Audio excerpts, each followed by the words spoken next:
discuss new type of operators, nilpotent operator. And this operator actually very important for any competitive exam. So, at first I will highly recommend you, please see today's video with pay attention.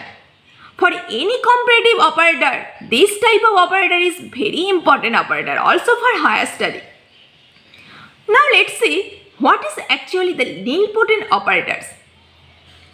Nilpotent operators is a linear operator T whose map vector space to itself is said to be nilpotent operator if T to the power n whose map vector space to vector space is a zero operator for some n. That means T to the power n would be identically 0. Further, if T to the power k equal to 0 and T to the power k minus 1 not equal to 0, then this k is actually the index of nilpotent operator. I hope my all viewers have understood what is the nilpotent operator. In matrix notation, the nilpotent matrix is, consider AB n cross n matrix, then we can say this A is nilpotent if A to the power n equal to 0, means this is the 0 matrix. Of course, if possible for a nilpotent matrix A to the power m equal to 0, where this m is smaller than the n, because here the order of A is n. Then we can also tell the matrix A is nilpotent matrix, and this m here index defined as index of the matrix. Are you getting? It is the nilpotent operator and it is the nilpotent matrix. Okay. As for example, consider this matrix and notice obviously A square would be null matrix. So, this matrix is nilpotent matrix of index 2. Are you getting? What is the nilpotent matrix and what is the index? Only if we consider the 0 matrix, then obviously this is also nilpotent matrix, but here index 1. Okay? Only null matrix is nilpotent matrix of index 1, but if A is non-zero matrix, then obviously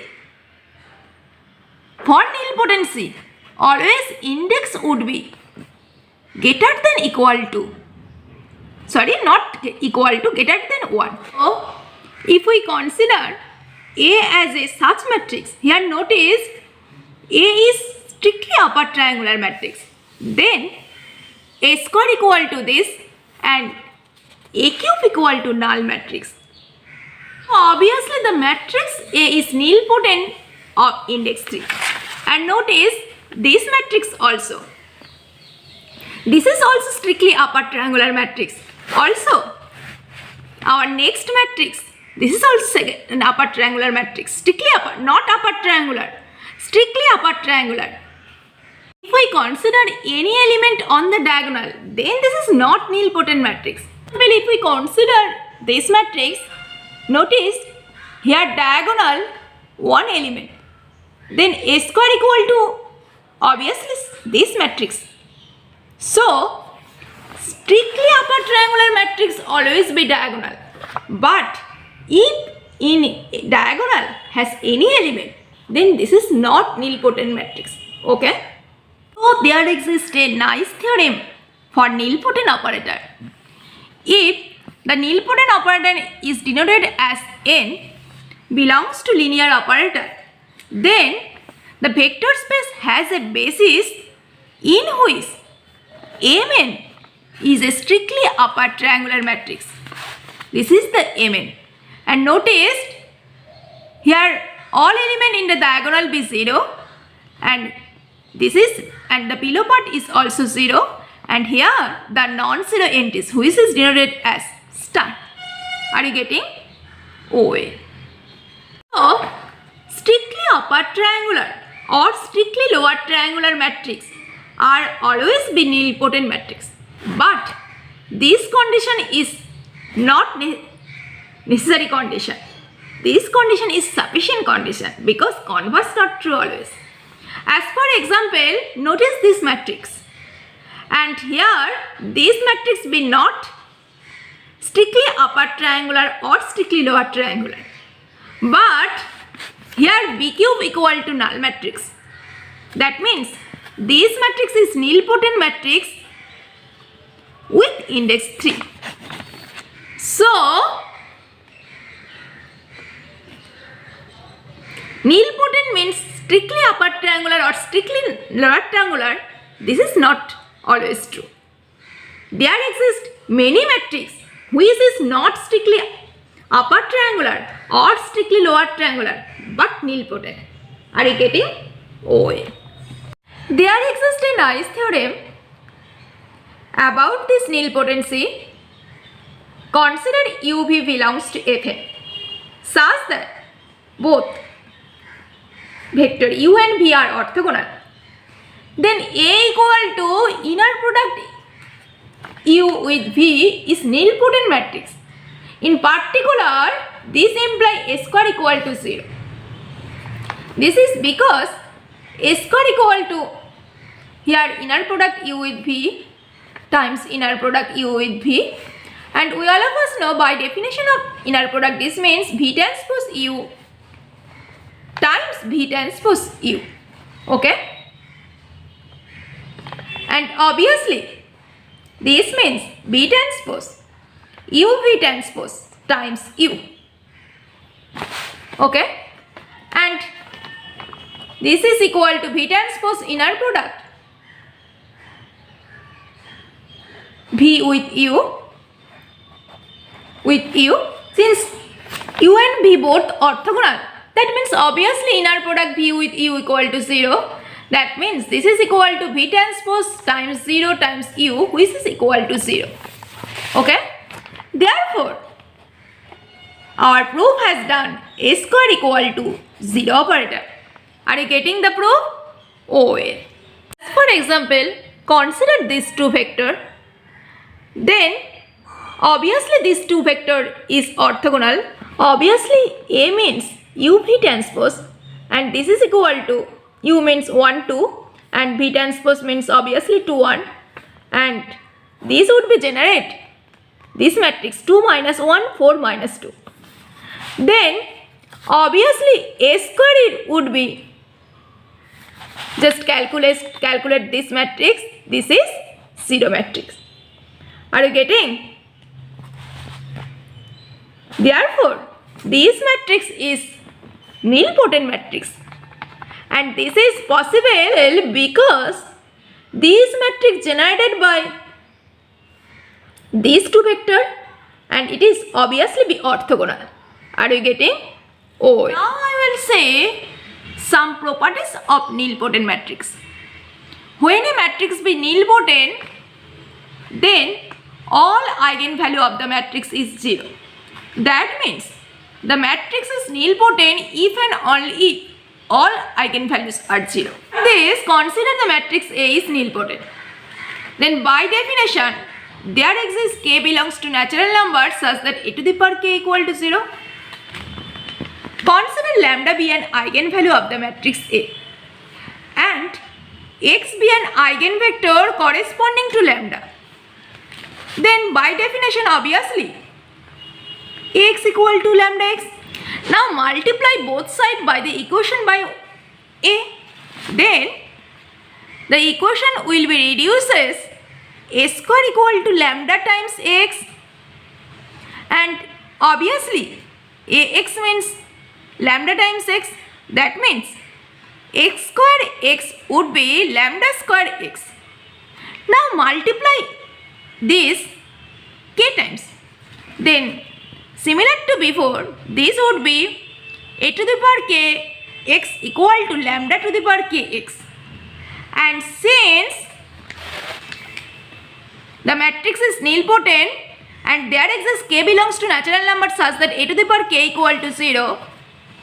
So, since a to the power k equal to 0 operator, that means lambda kx equal to 0. And since x is an eigenvector, non-zero eigenvector, that means lambda to the power k equal to 0 always imply lambda equal to 0. Are you getting the meaning? Oh well. That means a nilpotent matrix always have a 0 eigenvalue. Since determinant of nilpotent matrix is equal to 0, that means nilpotent matrix cannot be invertible. And rank of nilpotent matrix always would be less than equal to, not n. Because nilpotent matrix always be not invertible. So rank of nilpotent matrix always would be less than equal to n. And this property actually very important for competitive exam. Okay. Now I will see the minimal polynomial of a nilpotent matrix. What is the minimal polynomial of nilpotent matrix? We all of us know minimal polynomial means a to the power k equal to 0 where k less than equal to n. And since a to the power k equal to 0, that means this is the annihilating polynomial. And we all of us know annihilating polynomial always divide the minimal polynomial. Okay? That means minimal polynomial can be x square up to x to the power k. But we all of us know in nilpotent matrix, if a to the power k equal to 0, that means obviously a to the power k minus 1 not equal to 0. So, and since a to the power k minus 1 not equal to 0, that means this cannot be possible annihilating polynomial. That means only minimal polynomial is for this a to the power k equal to 0. Are you getting? What is the minimal polynomial? Okay. And when the matrix A is null matrix, then obviously this will satisfy a to the power k equal to 0. Therefore, then only we can tell the matrix A is diagonalizable. Okay? But if A is non-zero matrix, then A cannot be diagonalizable. Are you getting? Because we all of us know the diagonalizable imply all minimal polynomial be linear factor. But here the minimal polynomial is a to the power k equal to 0. So we cannot write it as linear factor.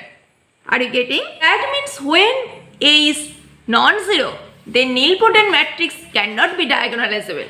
Only nilpotent matrix be diagonalizable when A is null matrix. Are you getting? This concept is very important for any competitive exam. There exists a nice theorem. Consider V be a finite dimensional vector space and consider a linear operator T from vector space to vector space which is nilpotent operator with index k. Then there exists a basis, and with respect to basis, the matrix is similar to, consider this matrix is A is similar to Jordan block of a matrix which is always associated with eigenvalue 0. Okay, that means Jordan Nilpotent block of index R is look like, here index is R, look like R cross R matrix having 1 on the super diagonal and 0 elsewhere, and this is the looking of Jordan Nilpotent block of matrix of index R. Are you getting? Oh well. If we consider one block, then Jordan Nilpotent block would be only 0. If we consider two blocks, then Jordan Nilpotent block would be 0, 1, 0, 0. If we consider three blocks, then Jordan Nilpotent block would be 0, 0, 0. Here 1, 0. Here also 1, 0, 0, 0. Okay? And similarly, I will get 4 block, 5 block, and notice here, obviously n square equal to 0 operator, n cube equal to also 0 operator. Similarly, n4, n5 would be such type, and here n to the power 4 equal to 0 operator and n to the power 5 equal to 0 operator. Similarly, I can generate n6, n7. I hope my all viewers have understood what is the Jordan Nilpotent example. Consider this matrix and notice here, since this is the upper triangular matrix, so obviously this would be b cube equal to 0 and b square be non-zero. That means this matrix be obviously nilpotent matrix, because this matrix is strictly upper triangular. Because notice here the diagonal element all 0, only non-zero element in the upper part, and since non-zero element here only, so b cube equal to 0 and b square not equal to 0, also b not equal to 0. That means since b cube equal to 0, that means there exists one block of size 3. And notice here rank of the matrix is 3. That means nullity of this matrix is 5 minus 3 equal to 2. So obviously there exists two blocks, since here nullity is 2. One this block and other this block. Are you getting how we will find by minimal polynomial Jordan canonical from? At first we have to find index of this nilpotent operator, then we have to find the nullity, and how many Jordan block exist I will find by nullity of this matrix. Okay, I hope till now my all viewers will can to find Jordan block of any nilpotent matrix easily. Okay, I will stop here. In my next video, I will discuss this topic elaborately. See you soon. Stay safe and stay positive always. And I will highly recommend you please see today's video with pay attention. Thank you so much.